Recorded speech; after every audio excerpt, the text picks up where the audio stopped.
What's good, y'all? In this video, I'm going to be going over every single trade that happened right before the NBA's trade deadline and giving them a grade. And of course, these grades are based off of my opinion and how I think the trades will help each team. So if you disagree with the grade, make sure you leave in the comment down below what you would have given it and why you think that. Also, if you want to hear my thoughts on Kyrie Irving being sent over to the Dallas Mavericks to play with Luka Doncic, I made a whole specific video to that. Link is in the description. It's on my channel page. Make sure you go watch that after this one. But anyways, let's get into the trades. We're going to be starting off with a 3-team trade that really kicked off the trade deadline this season. It includes the Los Angeles Lakers, Utah Jazz, and Minnesota Timberwolves. Now, be patient with me here. It is a 3-teamer, so it might get a little confusing. We have Utah getting Russell Westbrook, Juan Toscano-Anderson, Damian Jones, and a 2027 top 1 through 4 protected first-round pick from the Los Angeles Lakers. The Lakers got Malik Beasley, Jared Vanderbilt, and D'Angelo Russell. And the Timberwolves got Mike Conley, Nickeil Alexander-Walker, a 2024 second-round pick, along with a 2025 and 2026 second-round pick from the Utah Jazz. Starting off with the Lakers on this trade, I think it's a fantastic trade for them. I gave them an A- on this one. They get a lot of depth in this. After this trade, and they made a few more trades later on we'll talk about, but after this trade, they really have a solid 10-man lineup that they can run. And these 3 players really help in the specific places that the Lakers need that most help. The Lakers are one of the worst 3-pointing shooting teams in the league. Meanwhile, they got Malik Beasley, who has the most 3-pointers made off the bench this season. Malik Beasley is a great shot creator, shot maker. He shoots the 3 ball at a very high volume, around 9 threes per game, and he shoots it at a very efficient clip. The Lakers are going to need that stretchability right there. They also get Jared Vanderbilt, who is a fantastic rebounder, a fantastic defender, which are 2 things that they really need, especially with the help of Anthony Davis. You never really know when he's going to be in and out the lineup, so having Vando there to run some power forward, even some backup center he can even run too, that's going to be very beneficial for them. And that's not even talking about the best player they got in this trade, D'Angelo Russell. D'Lo started the season off very, very poorly, and I think that kind of makes him have an underrated season this year because he's really turned it around, especially since the new year. He's been shooting the ball way more efficiently, turning over the ball way less, and he's more engaged on defense. The first time D'Lo was in LA, things ended a little poorly to say the least. So I'm really happy he has the opportunity to come back and play in LA, show them the shot creation he can have, the shot making, the stretching the floor, the playmaking as well. I think it's going to be really good for the Lakers. Now on to the second of the 3 teams that are included in this trade is the Utah Jazz, and for this trade I gave the Utah Jazz a B+. So the Jazz did get off of Mike Conley's contract because he was under contract next year, and now they do not have to pay him that $20+ million, which is very good for them. And they also got that highly coveted Lakers 2027 pick. It is protected, which I think it would have been an A- at the minimum if they got an unprotected first-round pick from them. But since it is protected, that brings down the trade a little bit. And they also gave away 3 players for only 1 first-round pick, which I don't really like that. They also gave up 2 seconds for it. So I wish they would have gotten a little bit more back for the amount of players they gave. But overall, they have plenty of money for free agency if they do want to sign a guy like Fred VanVleet maybe to run their point guard next season. And they also have a whole lot of first-round picks. They have 15 first-round picks from now till 2029, which is insane, one of the most in the league. Overall, the Jazz really committed to the tank, committed to Victor Wembanyama, and I like the trade overall for them. And lastly, the final team of this 3-team trade, the Timberwolves, I gave them a C+ for this trade. So they do get Nickeil Alexander-Walker, who is a young, promising player. He could turn out into something maybe out there in Minnesota. And then they also get the 3 first-round picks for taking on Mike Conley's contract. But I really don't think that's enough for taking on Mike Conley's contract. D'Angelo Russell was expiring after this season, so that would have freed up money for whatever they need. Now they have to pay Mike Conley, I believe it's around $24 million next season, so they're not going to have much money. And then also, I don't think he really moves the needle for them. D'Angelo Russell and him, I would say, are kind of similar players. D'Angelo is a little younger, of course. But just overall, at the tier of point guard they are, I feel like they're pretty similar. So I'm a little just confused on this move by the Timberwolves. Like I said, they do get the 3 first-round picks, but I don't really know if it was worth it. This next trade includes my hometown New York Knicks making a move to go out and get Josh Hart from the Trailblazers in exchange for Cam Reddish, Ryan Arcidiacono, Svi Mykhailiuk, and a 2023 lottery-protected first-round pick. So as you guys can tell, I am a Knicks fan. So I was very excited when I seen this because I really do like Josh Hart as a player. I think he's going to fit perfectly with the team, with Tibbs. He plays great defense, hustles. He's one of the best guard rebounders in the league, if not the best guard rebounder in the league. So I really think Tibbs is going to like him a lot. I'm sure he's going to get plenty of minutes. And he fits a position that the Knicks need of wing. We are missing that guard wing kind of off our bench. We're only running a 9-man right now. So maybe he's going to take Deuce McBride's minutes and run a little bit of shooting guard. I don't really know. Maybe we'll bump it back open to a 10-man rotation. He'll just be our backup small forward. Like I said, I don't really know how Tibbs is going to run this, but overall, I do like this trade. I do like that our pick is lottery protected just in case we miss the play-in, miss the playoffs, whatever it is. I do like that protection on our pick. The only thing that scares me is Josh Hart is expiring after this season, so I hope we don't have to overpay him to keep him, and I hope he doesn't walk in free agency, because then we would just, lose out on everything. And for the Blazers side of it, I gave them a B+. Like I just said, Josh Hart is expiring, so I do get why they moved on. They're a little strapped for money over there with Dame making a whole lot of money. Jeremy Grant's also a free agent. Anthony Simons is about to be making a whole lot of money. So, like I said, they're strapped for money. I get why they had to move on from him. They also get Cam Reddish back for a nice young piece, can show maybe something. And then they did also use Svi Mykhailiuk in a later trade. And here is that trade right here. It is a 3-teamer between the Trailblazers, Hornets, and 76ers. The Trailblazers got Matisse Thybulle in this deal. Meanwhile, the 76ers got Jalen McDaniels, a 2024 New York Knicks second-round pick from Charlotte, along with a 2029 Portland second-round pick. And the Hornets got Svi Mykhailiuk and a 2023 Philly second-round pick. So since we just were talking about the Trailblazers, I'll continue and start off with the Trailblazers again for this trade. For this trade, I gave them a C grade. They do get back Matisse Thybulle in this trade, who will be able to replace the defense that Josh Hart is missing, but he's definitely not going to show any of the offense that Josh Hart did show. Josh Hart is having a down shooting season, but Matisse Thybulle is a down shooting player overall in his career. He really can't shoot the 3-ball. So a little confusing move for me, honestly. But of course, Matisse Thybulle is better than Svi Mykhailiuk, and they only gave up a second, so it's not a terrible trade. Just nothing crazy. I gave it a C. On the Hornets side, I gave them a C-. In my opinion, this trade really makes no sense for me. Obviously, they had to get rid of Jalen McDaniels because he is an expiring contract. It wasn't looking like they were going to re-sign them. But they also gave up a second-round pick in this trade to get back Svi Mykhailiuk, who, no disrespect, is really not a rotational player in the NBA, and a second-round pick. So they basically just swapped second-round picks in this to get rid of Jalen McDaniels. Doesn't really make sense. I feel like they could have gotten a little bit more value from him. They are committing to the tank, and they're getting picks back, I guess. Like I said, it was a swap, so they really don't gain too much. Just overall confusing move for me. And then the 76ers in this deal, I gave them an A-. I think Jalen McDaniels fits perfectly for what they're trying to do over there in Philly. They also get 2 second-round picks back for getting rid of Matisse Thybulle. I don't know how they got that, but it's nice for them right there. Jalen McDaniels fills in that hole at wing that they were very desperately needing, along with the defense that they were desperately needing. So I think, like I said, he fits perfectly for what they get. They get picks back in this trade too. Easy A- for me. Now for the trade that caught me the most off guard. I woke up at 6 a.m. to find out that this trade happened.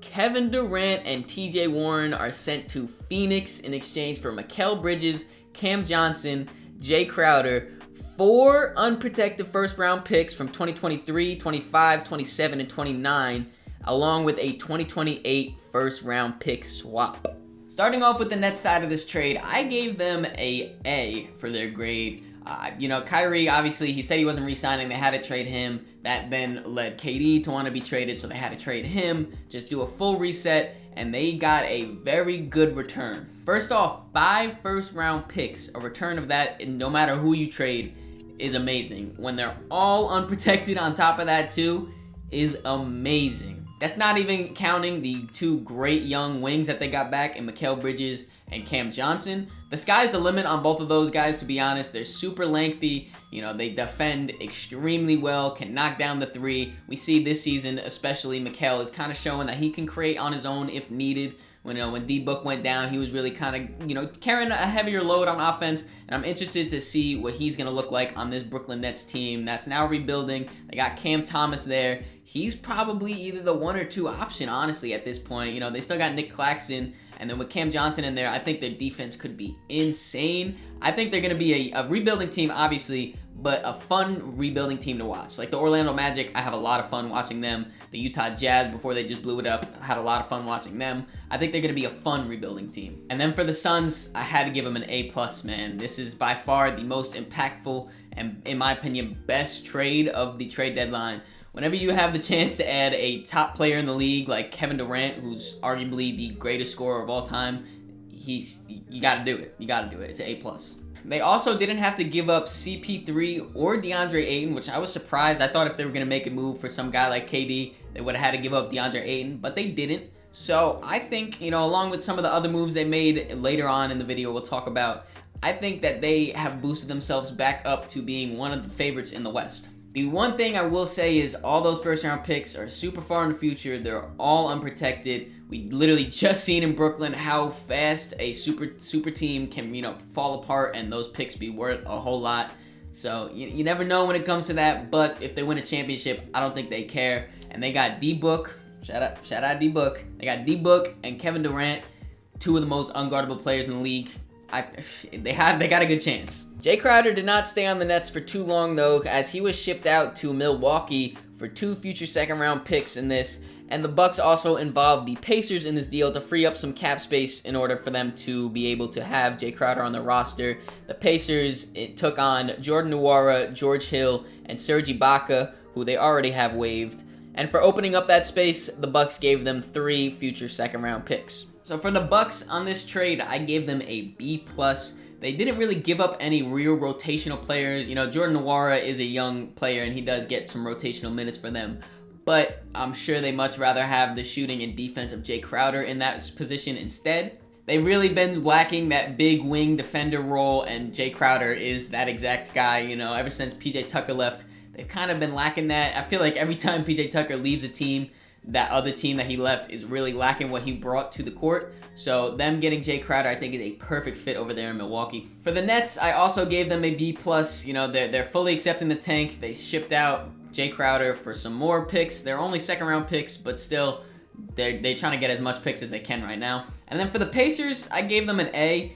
Jordan Nwora fits the timeline for the wing role that they desperately need. They really don't have much wings on that team. So having him come in, he can shoot the ball, play a little defense, and, get knocked down open shots that Tyrese Halliburton passes the ball to him. So, it works out pretty well. They didn't give up anything in this trade. That's why I gave them an A mostly. They got some picks without having to give up anything. They did waive Goga Badatsi, and like I said, they already waived Serge Ibaka. But obviously, if you're willing to waive someone, it's not too important to your roster. In this next trade, we see Jakob Poeltl being sent back home to the Toronto Raptors, where he was originally drafted, in exchange for Khem Birch, a 2024 top 1 through 6 protected first-round pick, 2023 second-rounder, and a 2025 second-rounder being sent to the Spurs. So a lot of people thought the Raptors were coming into this trade deadline as sellers, and then they made this move and confused everyone, including myself. But for this trade, I did give them a B-. Jakob Poeltl is a great underrated center, and the Raptors have been looking for a good center for a while now, so he's going to be able to step in, give them the size, the rebounding, the rim protection that they've really been lacking on this team. The only reason the grade isn't higher, though, is I don't really like how unprotected that first-round pick is. It's only top 1 through 6, so they could, it's not even lottery protected. If it was lottery protected, probably would be up to a B or a B+, I would say, but like I said, I don't really like the protection on that pick. I'm unsure of where the Raptors are really going right here. A lot of people thought they were sellers. They bought in on Jakob Poeltl right here, so just a little confusing for me. And then for the Spurs, I give them an A-. They are fully, like the Jazz, accepting the tank, really trying to get Victor Wembanyama on their team right now. Jakob was an expiring deal, and they got a very lightly protected first-round pick in exchange for him. They, like the Jazz, are also stockpiling picks. They have 13 first-round picks through 2029. This just adds even more to them. Now moving on to, in my opinion, one of the most under-the-radar trades that I think could really make a huge impact down the line. The Thunder sent Mike Muscala to Boston in exchange for Josh Jackson and 2 future second-round picks. Last week, I made a video explaining why I have the Boston Celtics as the favorite to win the NBA Finals. If you haven't seen that one, again, go to my channel. It's right there. Amazing video. You should watch. And in that video, I said that if you're really nitpicking for a weakness on this team, it's their lack of depth at the big. And Mike Muscala is fitting in perfectly for them. That stretch big, they like to shoot a lot of threes. He likes to shoot a lot of threes, and he makes a lot of them too, especially for a center. You know, he's I think a perfect backup big for the Celtics. And for the Thunder, I gave them a B+. Mike Muscala, you know, he doesn't really play too much minutes for the Thunder. They're not competing for anything. He's a little older in age, so you might as well ship him out. Continue to just stockpile your picks. You know, Sam Presti loves his picks. Just keep stocking them up.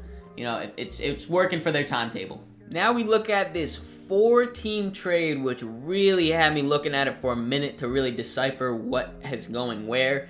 But I'll try to break down as easy as possible for you guys. The Warriors are sending James Wiseman to Detroit while they receive Gary Payton back from Portland.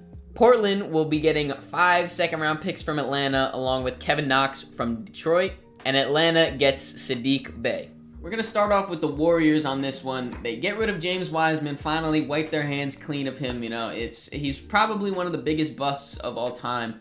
I hate putting that on him because I know there was injuries. I know the opportunity wasn't really there for him. I wish the best for him, but things just didn't really work out. So they got him out of there, and in exchange, they get Gary Payton, who is a perfect fit for them. Obviously, they just won the championship with him on their roster. He knows the system. He plays fantastic defense, high energy. The fans love him. I can't. This trade is perfect for the Warriors. I give him an A. Almost an A+ even. Honestly, I might change it right now. A+. They didn't give up any first-round picks. He fits perfectly for them. Now talking about the Blazers, on the contrast, I don't know what they were thinking in this trade, honestly.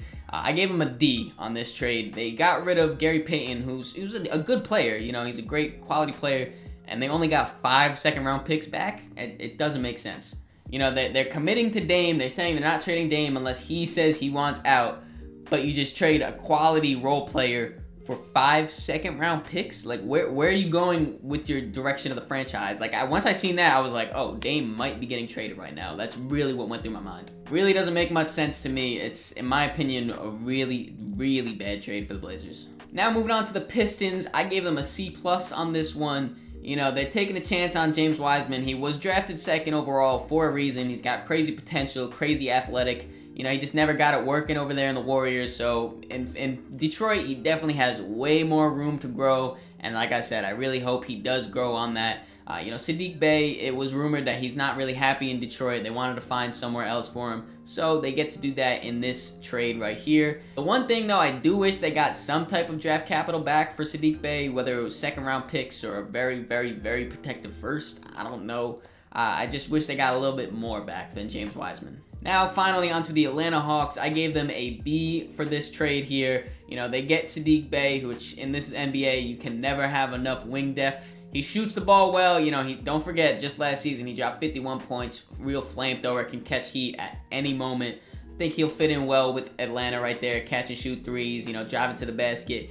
And also, they didn't really give up much for him. It's low cost. He has high upside. I really like the trade for Atlanta. This is another one of my favorite under-the-radar trades during this deadline. The Lakers sending Thomas Bryant over to Denver in exchange for Davon Reed and 3 second-round picks in 2025, 26, and 29. For the Nuggets, I gave this trade an A-. They really didn't give up anything that they really need. They're just buying in on this year for them to try to win a championship. I really dislike when they have DeAndre Jordan playing minutes at all. And this trade is going to be a huge upgrade over him. Thomas Bryant has been killing it this season for the Lakers. So having him back up Jokic, I can see him having a lot of productive minutes right there. I think it's a perfect trade for the Denver Nuggets. Then on the Lakers side of it, I give it a B+. This opens some more minutes up for Jared Vanderbilt and another player they traded for that we'll talk about in a little bit. You know, just gives them more flexibility in the front court for different lineups and things like that. And they also got some of their picks back. You know, in LA, having picks is not a thing that they have frequently. So being able to recoup some second-round picks for them to maybe throw into trades next year or actually use. You know, LA doesn't really like drafting, but you never really know. I think it's overall a great trade for both teams. Next up, we have Darius Bazley being sent to Phoenix in exchange for Dario Saric and a future second-round pick. For the Suns, I gave this move a B+ for them. They get younger, which, you know, on their team, they just traded away a lot of youth, so that's very important for them. They get younger, and he really fills that power forward role that they left open by trading Cam Johnson and Jay Crowder sitting out, but they just traded him too. So they were really lacking that power forward position. And I think Darius Bailey is going to be able to come in and really play that role well. He can stretch the floor like Dario, but he's also a better defender, quicker on his feet, you know, better rebounder. He's more just agile and athletic, and I'm sure now that he's playing for a contender, a lot of that energy is going to be coming even more. So I really like the move for Phoenix. On the Thunder side of it, though, I gave him a C+. You know, Darius Bazley kind of fell out of the rotation, wasn't really getting too much PT. You know, he was disgruntled with the situation. So for them to be able to finally find him a home, I love that part of it. But they only got 1 second-round pick back from it. You know, we see some other guys like Jay Crowder at least getting 2. I would have liked to see them get a little bit more draft compensation, but, you know, you can't complain. Coming down to the home stretch here, boys. Almost done with all the trades. In this trade, we see Busy Bones Highland being sent to LA in exchange for 2024 and a 2025 second-round pick. I gave the Clippers an A on this trade. You know, I'm a big Busy Bones fan. I just really like the swagger and fluidity and freedom that he just plays on the NBA court with. So I really like him on the Clippers. They've been looking for point guard play for a while now, and he will definitely fill that role. They also get a lot younger for him, you know, still on his rookie contract, so you never really know where he can really go from here. You know, in Denver, he was really only a 6-man. Now it might be looking like he's starting over there for the Clips. So I'm really excited to see what he can get there. And the Clippers really didn't give up too much. Only 2 second-round picks. Not bad. On the Nuggets side of it, though, I'm giving them a C-. You know, when I heard the rumors that they were trying to trade Bones, I thought it was just because, you know, they wanted to improve their roster and he was the most valuable player. But I guess not, because they didn't trade him for a player. They traded him for second-round picks. I wish they would have got some, you know, at least a player back from the Clippers so that they could, you know, bolster their lineup and really move into this championship roster and this championship run, but I guess not. They didn't even get a first-round pick, so I gotta give it a C-. We have another 3-team trade here, including the Rockets, Clippers, and Grizzlies. In this one, we got Eric Gordon being sent over to LA, then we got Luke Kennard being sent over to the Grizzlies, Danny Green over to Houston, and then also John Wall over to Houston, along with a 2023 Bucks swap. And the Grizzlies also gave 3 future second-round picks to the Clippers. For the Clippers, I'm giving them a B+. I think the Clippers had a fantastic trade deadline, in my opinion. They get more bench scoring with Eric Gordon, which they've desperately needed. You know, it's really pretty much been Norman Powell off the bench giving them the scoring and not really much else. So Eric Gordon should definitely be able to help them out there. They also get draft capital back in those 3 seconds from Memphis. And then they also get Luke Kennard's big contract off the books. So, you know, that opens up a little bit money. Eric Gordon, I believe, is a free agent after the season. So now they don't have to pay Luke Kennard. Maybe if something comes available like a Fred VanVleet, they might have the money to sign him. You never really know. I like this trade for the Clippers a lot. For the Rockets, I am giving them a B+. You know, they finally find a home for Eric Gordon. He suffered enough there in Houston. Unfortunately, John Wall, he just got out, just got freed. Now he's going back there. I do feel for him. You know, I was listening to the All the Smoke podcast with Matt Barnes and Steven Jackson. He was on it, and he was talking that he really hated Houston, and, you know, I feel for him, man. I hope he gets bought out at least. But the Rockets also get a first-round pick in this deal, which is great for them, so, yeah, B+. Then the Grizzlies, I'm giving them an A-. They really didn't give up too much. They gave up Danny Green, who's barely played for him. You know, he just got back from injury, and 3 second-round picks for Luke Kennard, who's going to give them a whole lot of shooting. You know, Luke Kennard's one of the better shooters in the league. So having him being on that roster is going to help with the spacing for John Morant, for Jaren Jackson Jr., for everyone. And the last of the Lakers' moves this trade deadline, we see them getting Mo Bamba from Orlando in exchange for Pat Bev, a future second-round pick, and cash considerations. I'm not going to lie, this Lakers team kind of reminds me of that 2018 Cavs team where they started off the season with this roster right here, was kind of underperforming, made so many trades at the deadline, and then Bron ended up taking that team to the NBA Finals. Now, I'm not saying the Lakers are making the Finals. I'm just saying they made a lot of moves, got a lot better. You never know what's going to happen with Bron. Anyways, though, this trade, I do give the Lakers a B-. You know, the Mo Bamba is going to come in and replace Thomas Bryant, of course, who we just talked about. He got traded, so he can run that backup center for them. Patrick Beverley kind of already got replaced in the fact that they got Malik Beasley to run shooting guard for them. So, you know, he's going to eat up that Pat Bev minutes. And then they only gave up 1 second-round pick and some cash considerations. It's really not a bad deal for the Lakers at all. And for the Magic, I'm giving them a C+. You know, they wanted to find a new home for Mo Bamba. I'm sure Mo Bamba probably wanted to go somewhere else where he can get some more PT. The one thing though, I mean, only 1 second-round pick. I don't really know how much of a market there really was for Mo Bamba, to be fair. But, you know, they really didn't get too much back. Now we got San Antonio sending Josh Richardson over to New Orleans for Devontae Graham and 4 future second-round picks. This trade I really like for the Pelicans. They get off of Devontae Graham's very large contract. I really don't know how he got paid that much money, to be honest with you. No disrespect, get your bag, but definitely not worth it. They also get a shooting back, which in this NBA, you can never have enough shooting on your team, and they didn't even give up a first. They're a team that has one of the most amounts of first-round picks in the league right now, and they didn't give up any, and they got a whole lot better with Josh Richardson. I really like the fit there. It's an A- trade for me. Then on the Spurs side of it, I give it a B+. You know, they're, like I said before, committing to the tank, gathering more draft capital. Not really much more you can ask for. And the final trade of the 2023 NBA trade deadline comes from the Clippers and Hornets. The Hornets are sending Mason Plumlee over to LA in exchange for Reggie Jackson and a 2028 second-round pick. I gave them a B+ on this trade with them getting Busy Bones. They really didn't need Reggie Jackson anymore, so he just is a wash. They gave a future second-round pick, which is really not much, for Mason Plumlee. You know, they really didn't have a true backup center behind Zubac, so Mason Plumlee is going to be able to step in there. You know, he's a great playmaker, great scorer, rebounder. He's having a very, very good underrated season this year, so I think he'll fit in very nice with the Clippers. And on the Hornets side of things, I gave them a B. Mason Plumlee was an expiring guy. They did say they wanted a first-round pick for him a little bit earlier in the season. No one's really going to give you a first-round pick for Mason Plumlee, so they took their second, they ran with it, they're committing to the tank. Hopefully this gives Mark Williams and Kai Jones some more minutes over there. And that is every single trade that happened right before the NBA trade deadline. If you guys are still watching at this point, I know you like the NBA, I know you like my video obviously, so why don't you just do us both a favor, hit that like button, hit that subscribe button.